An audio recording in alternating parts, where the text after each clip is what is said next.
क्या बिहार में खत्म होगी शराबबंदी? क्या सम्राट चौधरी अपने हाथों से शराब का ढक्कन खोलने की फाइल पर साइन करने वाले हैं? क्या एक रिपोर्ट के आधार पर बीजेपी गठबंधन धर्म के तार छेड़ देगी या फिर शराबबंदी खत्म करके महिलाओं से बहर ले पाएगी? नीति पर सवाल उठा करके राजस्व जुटाने के लिए शराबबंदी वाले कानून को खुद खत्म करेगी या नहीं, ये ऐसे सवाल हैं जो बिहार की जनता इस वक्त बूझ रही है और जवाब चाहती है। ये वो तमाम सवाल हैं जो बिहार में बीजेपी की सरकार के सामने मुंह बाए खड़े हुए हैं, जिन पर बहस छिड़ी हुई है। बिहार में पूर्ण शराबबंदी को लेकर के एक बार फिर से सियासी और सामाजिक गलियारों में बहस छिड़ी हुई है, क्योंकि national council of applied economics research यानी NCAER के तहत शोधकर्ता रत्ना सहाय ने एक रिपोर्ट तैयार करके इंडिया पॉलिसी फोरम में प्रस्तुत शोध पत्र में राज्य की शराबबंदी की नीति की बुनियाद पर तीखे सवाल खड़े कर दिए, जिसके बाद यह बहस तेज हो गई, क्योंकि सरकार की समझ में नहीं आ रहा कि शराबबंदी खोलें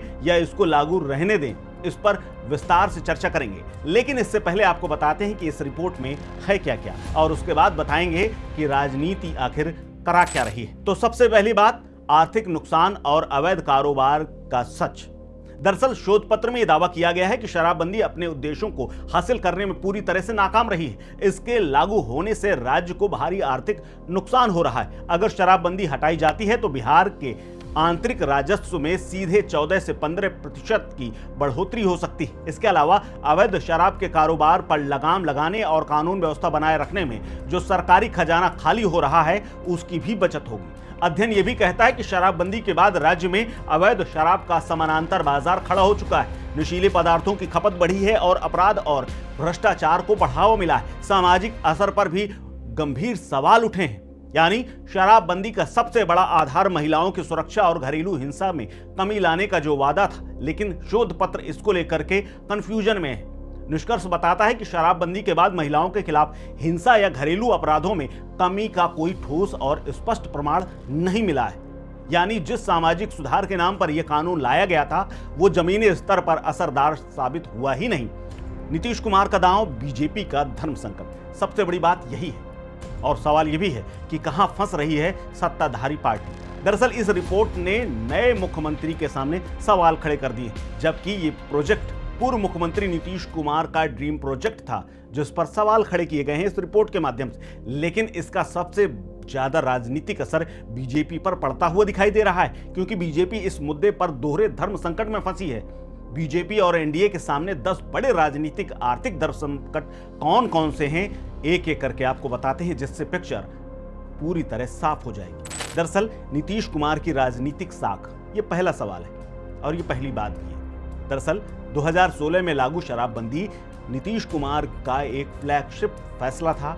इसे हटाने से उनकी राजनीतिक छवि और सुशासन के दावों को झटका लग सकता है, जिसको जदयू बर्दाश्त नहीं कर सकती। इसके अलावा महिला वोट बैंक खोने का भी खौफ है। शराबबंदी वो मामला है जिसमें महिलाओं का सबसे बड़ा समर्थन मिला था।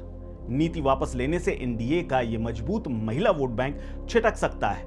नंबर 3, 15% राजस्व का बड़ा लालच भी है। दरअसल NCEAR के अनुसार शराबबंदी से बिहार के राजस्व में 14 से 15% की बढ़ोतरी हो सकती है, जो राज्य के 65,000 करोड़ के बजट के लिए बड़ा आर्थिक फायदा हो सकता है। इसके अलावा हालांकि एक डर भी है, राजनीतिक घेरेबंदी का डर है। केवल राजस्व के लिए शराबबंदी खत्म करने पर विपक्ष, खास तौर पर आरजेडी सरकार को मजबूर और राजस्व भूखी बता करके निशाने साधने नहीं लगा है, और ये मुद्दा आने वाले चुनावों या फिर आने वाले सालों में बड़ा हो सकता है। इसके अलावा अवैध बाजार और समानांतर अर्थव्यवस्था। जी हाँ, शराबबंदी के कारण राज्य में अवैध शराब और ब्लैक मार्केट की एक समानांतर अर्थव्यवस्था खड़ी हो चुकी है, और ऐसे में सबसे बड़ा सवाल है कि क्या शराबबंदी अगर खुल जाती है, यानी शराबबंदी हट जाती है, तो क्या इस अर्थव्यवस्था में चाबुक चल पाएगा?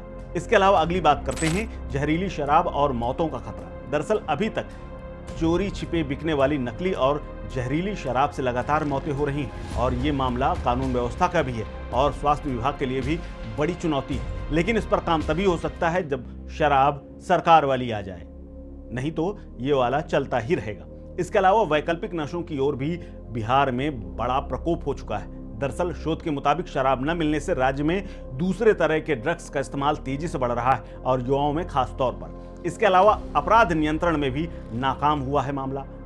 हुआ यूं कि शराबबंदी का मुख्य उद्देश्य महिलाओं के खिलाफ अपराध और घरेलू हिंसा को रोकना था, लेकिन नीति इस लक्ष्य को हासिल करने में पूरी तरह से सफल नहीं रही, ये रिपोर्ट ने खुलासा कर दिया। लेकिन राजनीतिक तौर पर देखा जाए तो एनडीए घटकों में एक राय होने का अभाव नजर आता है। जदयू नेता लगातार इस पूरे मामले की समीक्षा की बात कह रहे हैं। चिराग पासवान हटाने के खिलाफ खड़े हैं, लेकिन जीतन राम मांझी गुजरात मॉडल की वकालत कर रहे हैं और सख्ती से शराबबंदी लागू करने की मांग कर रहे हैं। यानी बीजेपी पूरी तरह फंसी हुई है। इसके अलावा गठबंधन का संतुलन बनाना भी मुश्किल हो रहा है। अकेले सरकार न चला पाने के कारण बीजेपी के लिए सहयोगियों को अलग अलग रुख को साधना और आर्थिक लाभ का संतुलन बनाना भी एक बड़ी चुनौती है। यानी ये 10 बड़ी चुनौतियां हैं जो सम्राट चौधरी और बीजेपी के सामने मुंह बाए खड़ी है।